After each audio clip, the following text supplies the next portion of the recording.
My name is Neil Burton. I am the Crisis Services Program Manager at Clatsop Behavioral Healthcare. I manage a couple different aspects of our crisis services. That includes our mobile crisis program, any of the outreach and engagement work that we do around people that have been recently or maybe soon in crisis. And then I also oversee any of the work we do with the courts around civil commitment or the aid and assist process. It's trying to catch people kind of before things tumble into crisis, or try to help follow up with them after they've undergone a mental health crisis. So there's kind of a lot of different things that take place within that realm.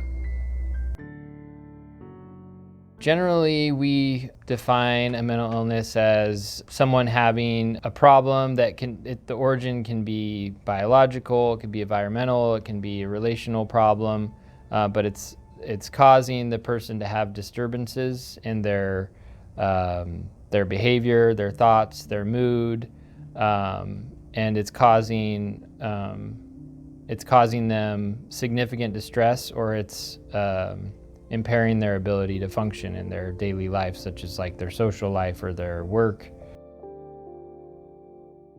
When we're talking about a mental health crisis, we're usually talking about people that are in a state of mind where they might become a danger to themselves or others, or their mental health is deteriorated to a point where they can't take care of their basic needs and therefore may become a danger to themselves or other people.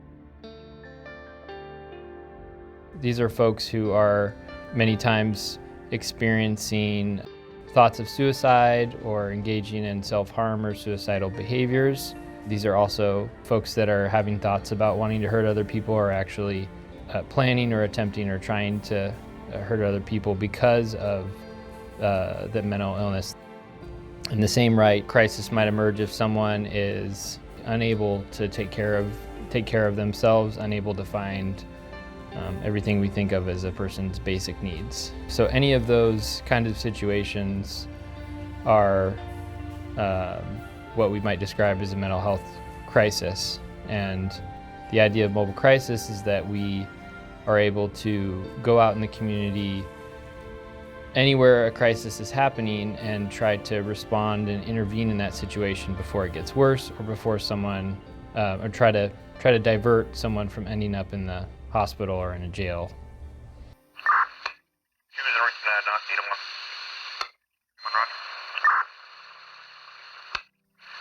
My name is Matt Phillips, and I am the Sheriff of Clatsop County, Oregon.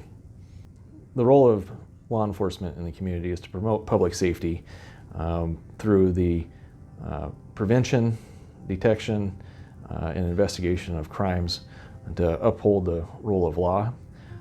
Ultimately, the measure of our success is how we build and maintain the trust of the public. Coordination with other organizations is really critical in law enforcement. There's multiple stakeholders from integrated systems, and we all have to communicate regularly to coordinate our efforts to make sure that we're effective in our jobs. Law enforcement would define a crisis as any time there's an imminent threat to property or life safety. Ultimately, our first priority has to be protecting the community and the person that's having the crisis. I think that it is important for everyone to understand sort of what they can expect when a mobile crisis clinician does show up at the scene. Mainly what we're trying to do is sit down and talk with the individual and get a clear picture about what's going on for them, and assess the overall situation and what the risk is in the situation. It's a lot of consulting with other people, with law enforcement, with family. If the decision is that they're going to be able to stay safe and stay in the community, mobile crisis clinicians can sit down and do some brief counseling and help a person make a safety plan for what to do if things start getting worse, or if the crisis starts developing again. So it's a very brief intervention, a very focused intervention that's trying to figure out how we can mitigate risk in this one particular time-limited crisis situation. It's not a real great time to get into a lot of more complex issues that someone might want to, talk through in therapy or get more long-term help for, but our focus is really trying to keep people safe and resolve the crisis in that moment that led to concerns around risk to self or others. So as you dig further into a mental health crisis response, we need to establish, after we ensure the well-being of the people involved, was there a crime committed? We will still be obligated to investigate that, but certainly we also need to be thinking about the well-being of the person in crisis and how do we get that person engaged with mental health services or into a hospital if that's the appropriate location. So my name's Allison Weisenhunt. I'm a licensed clinical social worker. My official title is Director of Behavioral Health and Care Management at Columbia Memorial Hospital. I lead a team of phenomenal social workers and care managers across the continuum of care, helping people with everything that is in support of their medical health, right? So their mental health, their social determinants of health, barriers to care, all those types of things. So I have the great honor of leading a fabulous team. So when someone arrives for care at the emergency department, whether it's a physical or a behavioral health condition, there's a triage system. So they obviously need to address the most life-threatening conditions first. So there's no way to predict how quickly someone would be seen or figured out what needs to happen. It may be that there's only a couple other patients in the emergency department, or it could be that the emergency department is truly full and there are patients in the hallways. It's really unpredictable. It can be a really calm atmosphere, or it can be really intense. So people, when there's a code, so someone who needs CPR, when there is a trauma after like a bad car accident, something like that, time is truly of the essence. So those situations tend to be triaged to the top. So my name is Pam Green. I am the manager of care management at Providence Seaside. I provide clinical leadership over our care management team. So the care management team in Seaside consists of two nurse care managers who are discharge planners on our med-surg floor. We also have a team of social workers that provide services on our medical surgical floor, crisis services in our emergency department, and then we have a home health social worker and some social workers embedded into our primary care clinics. What someone can expect if they come to the ED in a mental health crisis is first they'll meet with a triage nurse who will gather some information both about what's happening right now and what brought them to the ED, some medical history to see if there's any kind of underlying medical things that we need to be aware of right away. And we'll also ask about who in their life they might want to involve in their care that day. Then we typically like to get people roomed as soon as possible, and so people will get a private room. We do ask that they change into hospital-provided scrubs. And then a doctor will come in and do a thorough medical exam. Usually that also includes labs most of the time, because what we really want to do first off is identify whether or not there's a medical cause that may be contributing or may be causing actually some type of mental health crisis, because that can happen at times. Once the doctor rules out that, or if the doctor rules out that there's not a medical cause of that, then what the doctor will do is put in a consult order for a behavioral health specialist. And here we have LCSWs that are here on site. We also have telehealth, so if it's after hours, a LCSW or a psychiatrist will beam in and do a pretty comprehensive assessment with the person, find out really what's going on. I mean, it's pretty patient-centered in that what we want to do is gather as much information about what's happening, what's brought things to a point where the need for the emergency visit was happening that day, and then work with the patient in identifying, like, what do we need to do, what do we need to put in place to keep the person safe. Yeah, I think what's important for people to understand is that when a person's held at a hospital, that determination is made by the physician. When a person's brought to the hospital, that can be, in our current context, that can be determined by the peace officer, the law enforcement officer, or in collaboration with the local mental health authority. There's a couple other legal mechanisms by which a person can be held involuntarily. It's still always involving a physician at whatever hospital or non-hospital facility the person's being held involuntarily at. Then, along with the patient, what we try and decide is the person, can we come up with a plan with this person to work outpatient with providers and get connected to various agencies, or even within Providence, or probably all of that. More is more as far as what supports can we really put around this person to help in the moment, or if things are to a point where maybe some more time to stabilize is needed, then we may recommend that the person go inpatient and spend a few more days stabilizing. So ultimately, our goal in the emergency room is to stabilize and identify what's the next steps. Will the person discharge out to the community with some additional supports, or in order to stabilize that person, do they need to go to the hospital and stabilize that way? I would say, I think one of the things that the message I really like to get out there is it's really about stabilization. Even in an inpatient setting, I mean, the goal is to get someone stabilized and then set up support so that they can continue that work on an outpatient basis. All right, so when someone comes to the emergency department in behavioral health crisis, we've talked about a number of different outcomes that may happen. The person may go into the community, or they may end up going to a psychiatric hospital, or potentially a residential treatment facility of some sort. The follow-up really depends. So if they go to a psychiatric hospital, that hospital is then going to collaborate with the community when that person's ready to return to the community, largely with Clatsop Behavioral Health and some of their staff that really help manage those transitions and try and help make those transitions successful.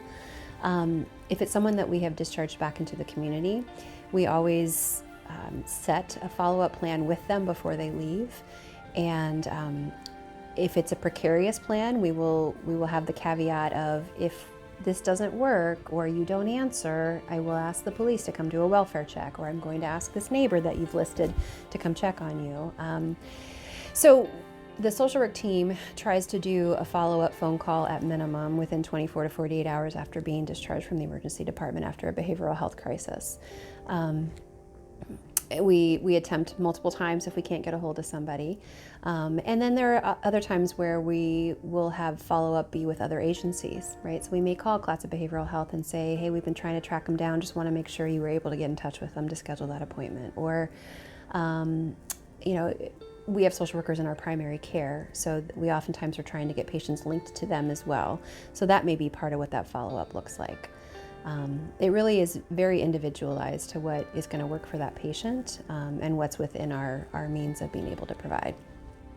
Follow-up with our mobile crisis team usually starts with trying to make a phone call to outreach to an individual if we get information about them or they were recently seen in crisis. If that's insufficient, sometimes we'll be out in the community trying to do home visits with folks. And we typically will follow a person or kind of track what's going on with them until they've been connected to what we see as the necessary level of services for them. In some cases, people aren't ready to move forward with certain recommendations we have, or we might reach out to them and they're not interested in talking with us, but we still at least try to leave them with some resources or some information. Sometimes that's a phone number, or sometimes that's a name of an agency that might be helpful, and you know, in that respect, give them the opportunity to make a decision for themselves as well about what they want to do. People are at various levels or stages of change, and they might not be ready to start seeing someone for counseling or therapy, for instance, but they might be ready to address some of their current issues in other ways, and still, you know, having that contact, and I think knowing about an agency or knowing about a resource down the line when they're maybe ready to make that decision, if they still need it, then they can do it. So I think it's just, you know, providing people with as much information and choices as possible is also an important part of the job, even if they're not ready to do what you think would be the most recommended thing for them to do. So, yeah, if someone wants to help their friend or loved one who's experiencing mental illness, you know, a great place to start is just to educate yourself. Educate yourself in all the ways you can by going to the best and most reliable sources that you can. An example of a maybe not as always as reliable source might be Wikipedia or the internet. There's really great information out there, but there's also a lot of misleading stuff out there. So, you know, finding out information directly from the professionals or from reliable sources is really important. My name is Julie Knapp, and I'm the HR director for Classic Behavioral Healthcare. And on top of that, I do mental health first aid training. Mental health first aid is something that people can give to someone who's struggling with a crisis or initial problem with mental illness. So mental health first aid, like regular first aid, would be the initial help that you can give someone, but we're just first aiders, we're not crusaders. So it would be like with first aid, you can't do surgery, and that's the same thing with mental health first aid. It's just helping someone until they can get the support they need, and or their crisis has passed. So it's that initial help that someone can give.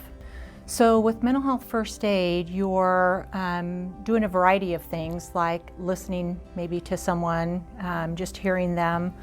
It could be non-judgmental, of course it needs to be, but it could be like assessing what someone's risk might be. So mental health first aid is teaching people signs and symptoms to look for, and then what they might do to help that person until they can get the appropriate support that they need, professional support. Some quick tips would be to be able to listen, active listen, non-judgmental listen, and really hear somebody. And of course, if you know the person, you might recognize changes in that person that can help you to know that there might be some struggles that are happening. If you don't know the person, you might witness something else going on that makes you think that that person could be in crisis or is struggling with mental health issues. You could notice somebody talking to themselves. You could notice somebody being agitated, pacing. There's a variety of things that you might witness with someone. I've had that experience even at the grocery store, where somebody was struggling who was just trying to get their grocery shopping done. And it was something visual that you could see. So that's a sign that people can look for that's noticeable that someone might be having an issue or a struggle. So touching people is always something that you want to not do. So you don't want to go up and put your hands on someone ever, basically, unless you know them and you know that they are okay with you doing that. I would ask someone hey, is it okay if I help you? Do you want some help? Can I help you? So don't touch people. That can trigger some folks. You want to stay calm. The calmer you are, the better off that person. Like, I've even used lowering my voice in order for someone to refrain what they're doing so that they can then hear what you're saying. You might just kind of check in with somebody and not give them false hope that you can, do something. One of the examples is like if you come upon an accident and somebody's really like worked up because they need to get home, their child is going to get off the school bus, and not to say that you'll be home for them, because that might not be the case. So give people, honesty is always like really, really helpful when you're working with people that are struggling with mental health issues. You can sign up for a class by calling the CBH and asking for myself. You can also sign up for a class by going to the mentalhealthfirstaid.org website, and there is actually a take a training drop down. You can select which training fits you, and then it'll give you all of them that are available in your area. I think what I would want the community to know is that even though a situation might be, a person might need help, or a situation might be really challenging or get really bad, that doesn't necessarily always line up with the intervention that you're thinking needs to happen. Sometimes a situation can change very quickly, or sometimes what you think needs to happen might be different than what the professionals involved think need to happen, whether that's law enforcement or a crisis worker or someone at a local hospital. And I think that doesn't mean that you're wrong for believing that or advocating for it. It just means that that's where things are at right now, and it's important to just kind of continue to monitor the situation day to day. I would say, kind of what I was just saying is, don't make decisions on your own, involve other people, try to get support for yourself if your loved one or your friend or whoever is in crisis. It can be very stressful for all involved. And when in doubt, just call for more help. Call the crisis line or another type of helpline. You don't have to make decisions about what to do about these things on your own. And if you don't feel comfortable calling that line, find someone you trust. That can be if you're involved with a school, it can be a teacher or a school administrator. It could be your doctor, it could be a law enforcement person, it could be somebody in a leadership position where you work. It can just be anyone that you think might have some more, that you trust, you think might have some more knowledge or experience with certain types of situations. So I'd like the community to know that the emergency department, we care about this community. We care about every member of our community and the visitors, and we hope that you won't need us in that way, that you won't be having an emergency, but if you do, we're here for you. I think it's important for people to also understand that there's not a magic fix. So unfortunately, with some medical conditions, we can give somebody some fluids and rehydrate them. We can give you some oxygen and get you back on your way, but behavioral health is not a quick fix. And it's not one medication and everything is better. It's oftentimes a long combination of meds and figuring out what works for that person. And what works right now may change later as their body starts to metabolize things differently. It's work, and it's exhausting for people who have behavioral health conditions. And it's exhausting for the people who love them.